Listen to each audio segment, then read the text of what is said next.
हिमाचल का फौजी जवान कश्मीर में शहीद। छोटी सी उम्र में देश पर कुर्बान हुआ माँ बाप का इकलौता बेटा और 2 बहनों का इकलौता भाई। जुलाई में हुई थी सगाई और 2 महीने बाद अक्टूबर में थी शादी। उसने अब शादी के लिए ही घर आना था, लेकिन इससे पहले ही वो शहादत को दुल्हन बनाकर उसके साथ चला गया। राखी से पहले 2 बहनों का इकलौता भाई चला गया और शादी से पहले उस होने वाली दुल्हन का होने वाला पति चला गया। सिरमौर के राजगढ़ के गांव उपरला पालू के 28 साल के लांस नायक प्रवीण शर्मा माता पिता का इकलौता बेटा थे और 2 बहनों का इकलौता भाई। लेकिन राखी से पहले 2 बहनों की राखी वाली भाई की कलाई चली गई और शादी से पहले होने वाला दूल्हा। परिवार में अब मातम पसरा हुआ है। जो आंखें बेटे के सिर पर सेहरा सजा देखना चाहती थी, वो अब पथराई हुई हैं। प्रवीण के परिजनों ने सपना देखा था कि अक्टूबर में उनका बेटा सेहरा बांध कर जाएगा और दुल्हन घर लेकर आएगा, लेकिन भाग्य को कुछ और ही मंजूर था कि वो शहादत का दूल्हा बनकर वीर गति को प्राप्त हो गया।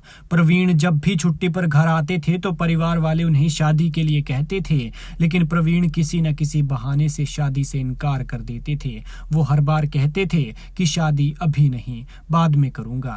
लेकिन इस बार जब वो जुलाई में छुट्टी पर घर आए थे तो माता पिता ने लड़की देखकर उनका रिश्ता पक्का कर दिया था और अक्टूबर में शादी तय हुई थी। प्रवीण शर्मा की माता रेखा शर्मा, पिता राजेश शर्मा, दादी चंपा और उनकी 2 विवाहित बहनों पूजा और आरती ने विवाह की तैयारियां भी शुरू कर दी थीं। लेकिन इकलौते बेटे की शादी को लेकर परिजनों ने जो सपने संजोए थे, वो काल के क्रूर पंजों ने चकनाचूर कर दिए। खुशियां आने से पहले ही घर, गांव और पूरे इलाके में मातम पसरा हुआ है। या यूं कह लीजिए कि खुशियां इस परिवार की दहलीज पर आकर वापस लौट गई हैं। परिजन अब अपने बेटे के अंतिम दर्शनों के लिए पार्थिव देह आने के इंतजार में टकटकी लगाए बैठे हैं। उम्मीद है कि आज यानी सोमवार शाम तक उनके लाडले की पार्थिव देह घर पहुंच जाएगी, लेकिन मौसम खराब चल रहा है, ऐसे में देरी भी हो सकती है। लांस नायक प्रवीण शर्मा ने सेना में भर्ती होने के बाद अपने पैतृक गांव में शानदार घर बनाने का सपना देखा था। प्रवीण ने शानदार घर तो बना लिया, लेकिन अफसोस कि वो इसमें ज्यादा दिन तक नहीं रह पाए।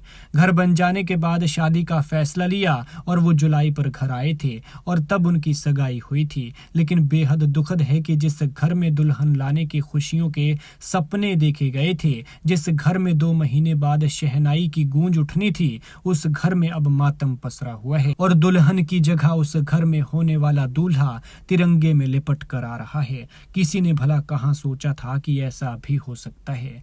बता दें कि पालू गांव के 2 युवाओं ने देश की सुरक्षा में सर्वोच्च बलिदान किया है। इससे पहले इसी गांव के हितेश शर्मा भी करगिल युद्ध में शहीद हो गए थे। फौजी बेटे की खबर मिलते ही इलाके में शोक की लहर है, तो वहीं परिवार वालों का बुरा हाल। मां बेचारी बेसुध है। खैर, भगवान जवान की आत्मा को शांति दे और दुखी परिवार को दुख सहने की शक्ति।